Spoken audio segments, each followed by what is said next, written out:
Channel. তো আজকে যাচ্ছি একটা জায়গায় ঘুরতে, আর তোমরা দেখতে থাকো কোথায় যাচ্ছি। আর আমি একা না, আমার ভাই আর আমার কিছু ফ্রেন্ডরা মিলেও যাচ্ছি। তো ওদের সামনে থেকেই ওদের সাথে দেখা করব। তো তোমরা দেখতে থাকো ভিডিওটা। তো আমরা এই যে সবাই মিলে বেরিয়ে পড়েছি, আর এখানে দাঁড়ালাম, আমার আরও একটা ফ্রেন্ড আসবে তার জন্য দাঁড়িয়ে দিয়েছি। আর আজকে সব হুল্লোড় পার্টি বেরিয়ে পড়েছি, ভীষণ আনন্দ হবে। আর তোমরাও দেখতে থাকো আমার ভিডিওটা। এই যে আমরা বেরিয়ে পড়েছি, যার জন্য এতক্ষণ ওয়েট করছিলাম, এই যে আমার ফ্রেন্ড। আর সম্পর্কে কিন্তু আমার কাকিমা হয়। আর এখন ঘড়িতে প্রায় বাজে ওই দুপুর 2টো নাগাদ। তো চলো দেখতে থাকো আমার ভিডিওটা।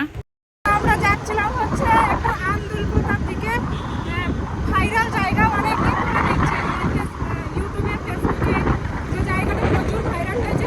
তো তার জন্য ভাবলাম যে চলো আমরাও যাই, একটু ঘুরে আসি জায়গাটা কেমন। চলো দেখতে থাকো। এখন এটা হচ্ছে আমাদের গ্রাম, পার করলাম সবে। আর সামনে হচ্ছে দবিলা কৈথুরি। আর এখান থেকে আমার গাড়িটাকে একটু খাইয়ে নিলাম। আর এটা হচ্ছে আমাদের শহর বসিরহাট। একটা সময় ভীষণ আসতাম এই বসিরহাটে। ব্রিজের নিচেই একটা ছোট্ট পার্ক মতো আছে, তো সেখানে ভীষণ ভিউটা অসাধারণ। তো আমরা অবশেষে পৌঁছে গেছি আন্দুলপোতা। এই যে হ্যাঁ, ভীষণ কষ্ট করে আমরা পৌঁছালাম। হ্যাঁ, ম্যাপটা আজকে ঠিকঠাক করে দেয়নি। হ্যাঁ, মানে যেখানে আমাদের 1 ঘন্টা টাইম লাগবে সেখানে আমাদের 2 ঘন্টা টাইম লেগেছে।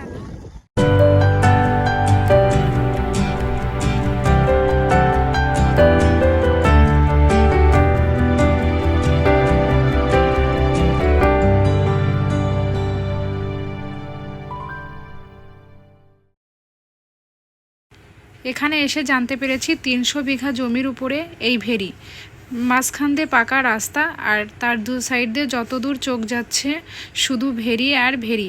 মূলত এখানে মাছ চাষ করা হয়। তো জায়গাটা অসাধারণ, ভালো লেগেছে।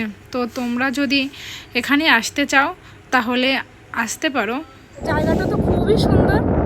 তো তোমরা যদি এখানে আসতে চাও তো আসতে পারো এইখানটায়। আর এই জায়গাটা 2-3 বছর ধরেই দেখছি, ভীষণ ভাইরাল জায়গাটা।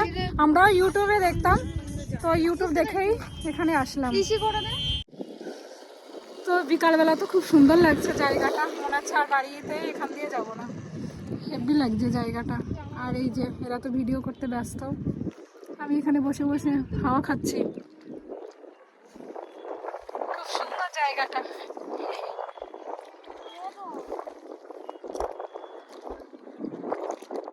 তো পরন্ত বিকেলে যখন সূর্য অস্ত যায় তখন জায়গাটা তো খুবই সুন্দর লাগছিল।